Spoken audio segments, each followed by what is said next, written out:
Our next topic is global illumination. And this is very important if you want to have realistic renders. I'm going to show you what happens if you render the scene without any global illumination at all. So first of all, when working with GI, I like to use an override material, and a regular basic V-Ray material works just fine. So set it up in the override slot.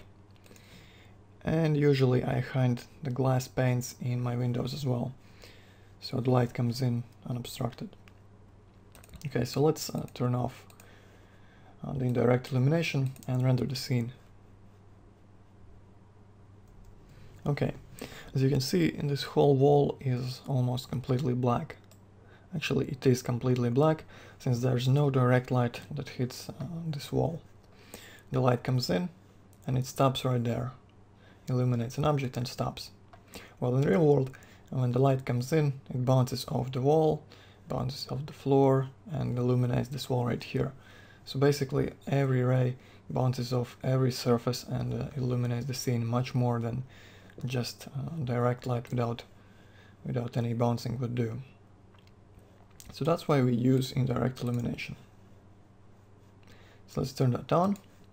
And my favorite combination for GI is Irradiance Map as my primary bounce engine and Light Cache as my secondary bounce engine. So let's optimize this step by step. First of all, let's make sure our Irradiance Map looks good. So turn on the secondary bounces, and we're just going to work on our Irradiance Map. First of all, I'm going to set it to very low preset and reduce the interpolation samples to 1. And this should give you a good idea of how the Irradiance Map looks. You can see there's quite a bit of contrast between the samples. And there's really not enough samples in areas where there's a lot of small detail.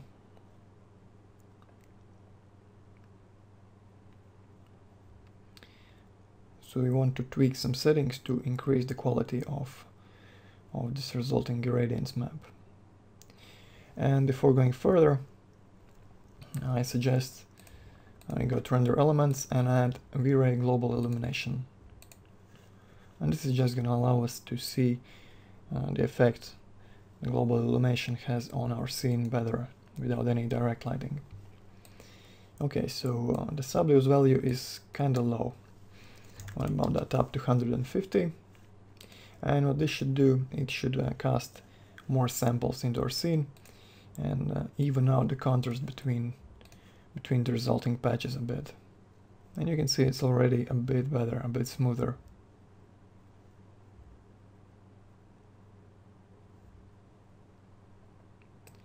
Alright, let's bump that up to 200. And see what happens now.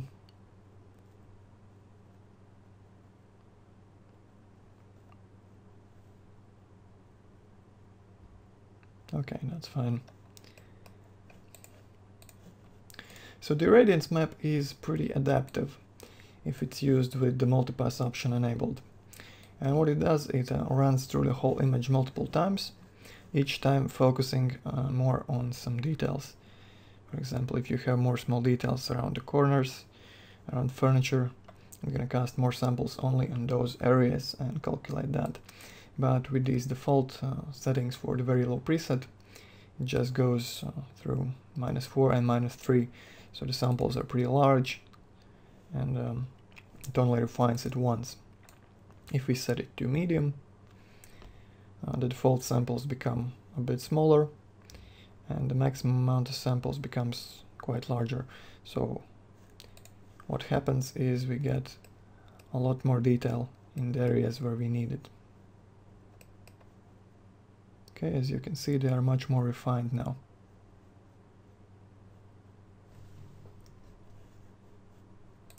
I'm just going to render the whole image. As you can see, it skips ahead in those areas where there are large flat surfaces. So there's not much detail for the GI to calculate, it sort of jumps over it. Okay, let's look at the global illumination pass. So you have large samples in the areas where there's not much detail needed, and smaller samples in those tiny detailed areas. And that's good. So now we want to blur this map so it looks a bit more usable, since right now it's kind of patchy and doesn't look too good in our final render. So I'm going to select a little area right here, okay, maybe like that, and try to blur it by increasing the interpolation samples. So the default setting is something like 20, so let's see how that looks.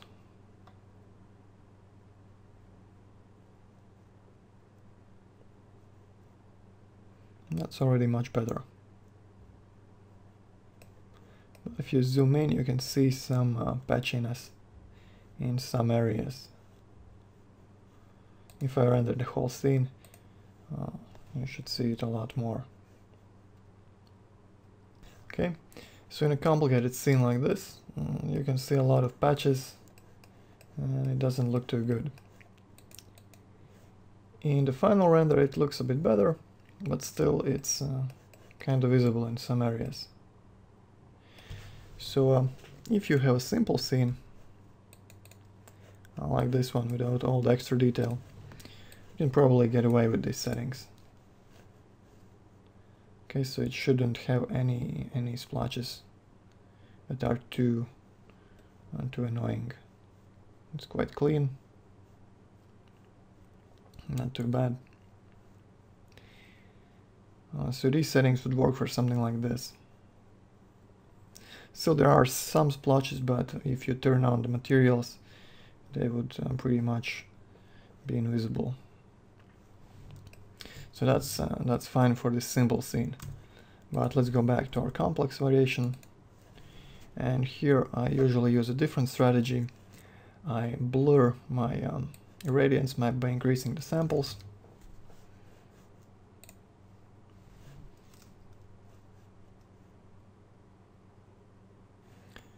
Okay, so that's blurred now, and okay, it doesn't look too bad.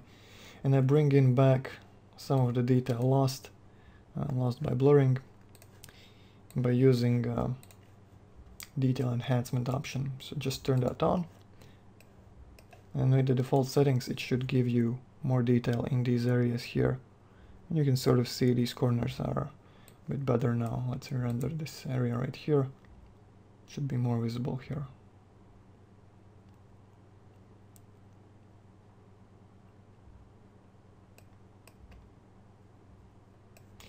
So it's somewhat similar to ambient occlusion, but only for the irradiance map. It brings in those details lost by blurring the samples.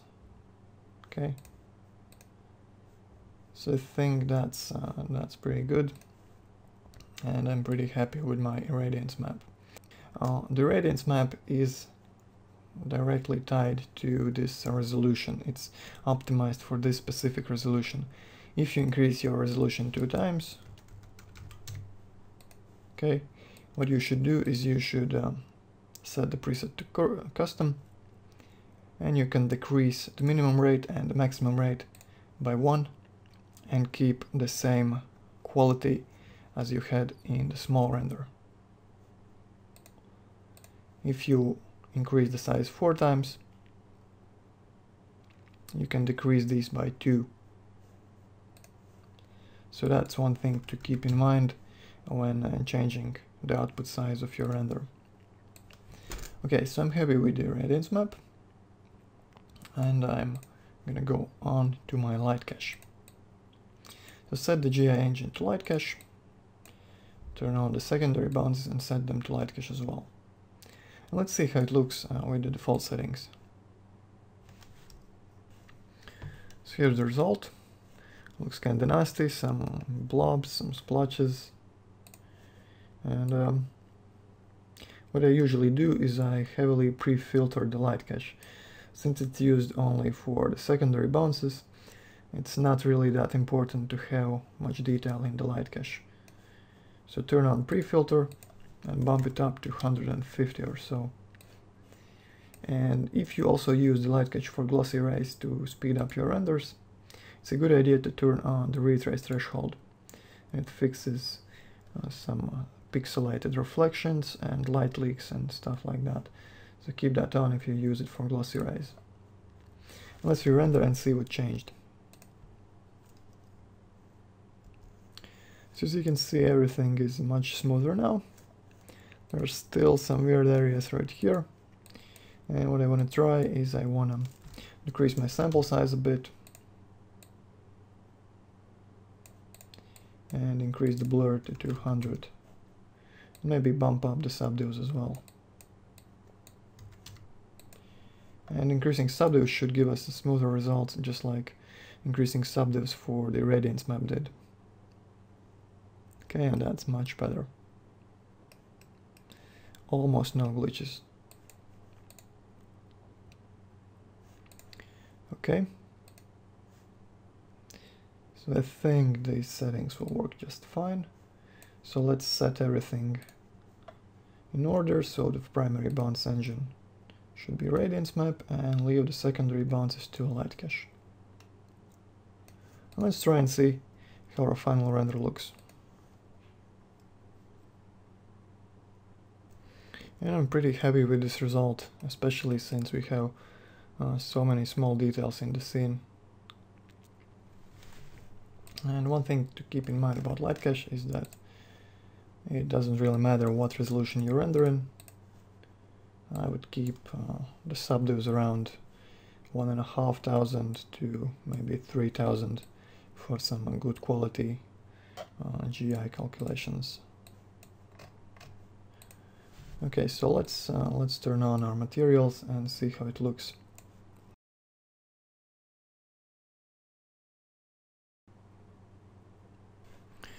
And here's our result. I think this looks pretty good. The GI is very nice and smooth. We don't have any glitches anywhere, even though the detail is quite small on the wall and on the ceiling. The result looks pretty good. If you look at the GI pass, you can see some areas that could maybe be a bit more accurate, maybe some tiny splotching over here, or maybe near these sunlit spots, but in the final render, in the beauty pass, this is not noticeable and looks very good. Okay, so this is the basic setup for a simple scene like daylight. But here's another example, this time using night.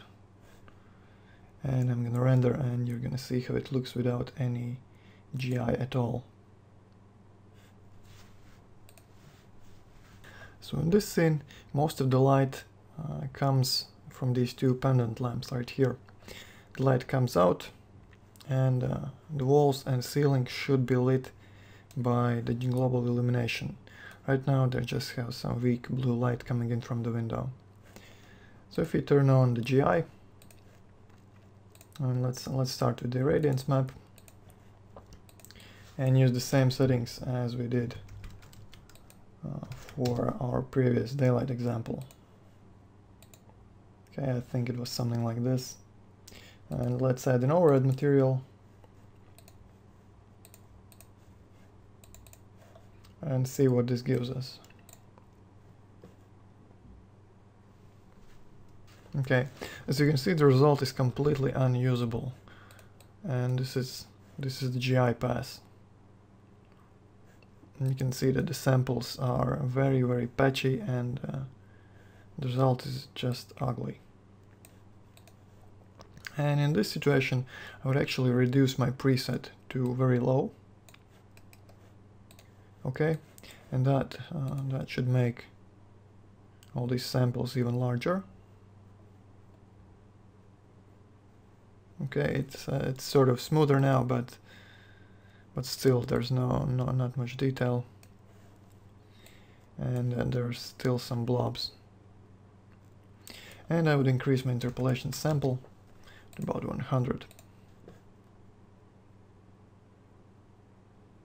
So the result is very washed out, but in my opinion, in these extremely difficult scenes where most of the light is in direct lighting, this is pretty much the only way to get a decent result.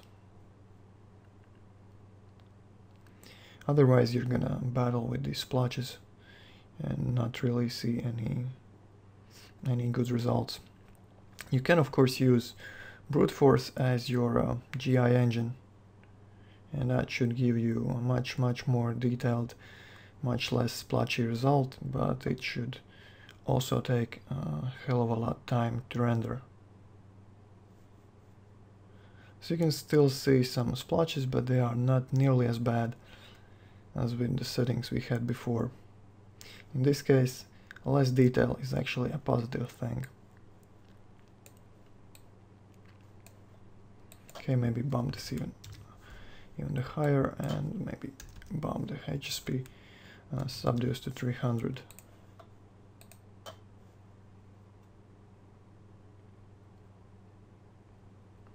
The result is not very accurate, but at least it's not very obvious. It doesn't have any obvious glitches. And for production renders, this is more important than getting extremely accurate details in the shadows. Okay, so that's the irradiance map. Let's try out the light cache to see how that looks. And basically I'm just going to start with 2000 subdivs. Okay, and turn up my pre-filter 250.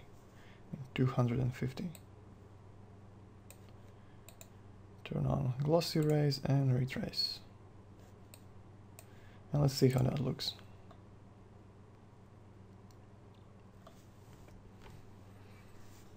Okay, so here's the result. Let's look at the GI pass. It's kind of patchy. You can also turn up the regular filter just to try to smooth it out even more.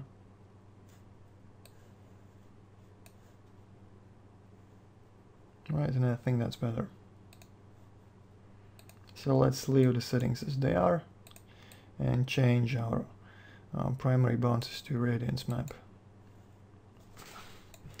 So looks like we managed to get rid of most of the splotches.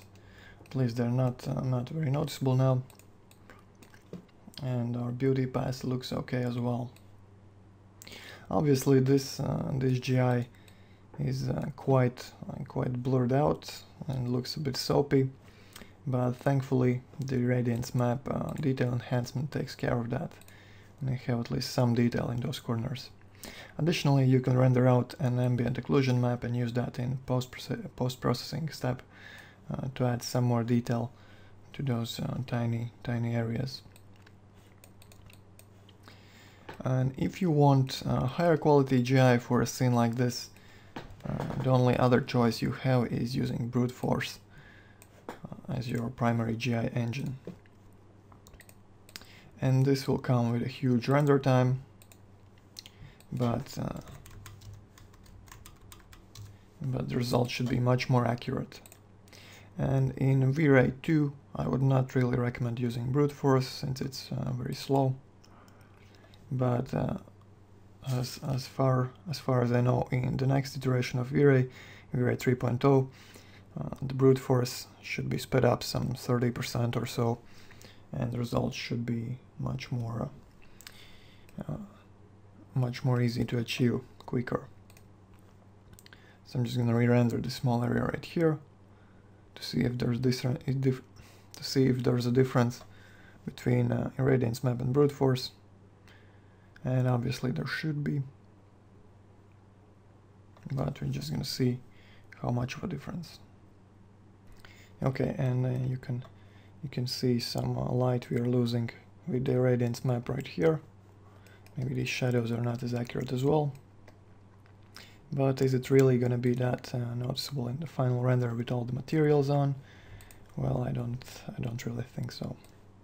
So if you're doing a personal project, sure, you go ahead and use brute force, but for production, you probably want to stick with the irradiance and light cache setup for maximum speed. Right, I'm going to turn on the materials now.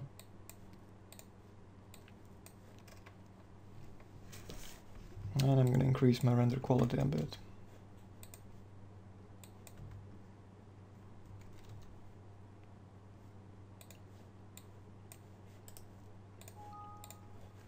And let's see how it looks with the materials.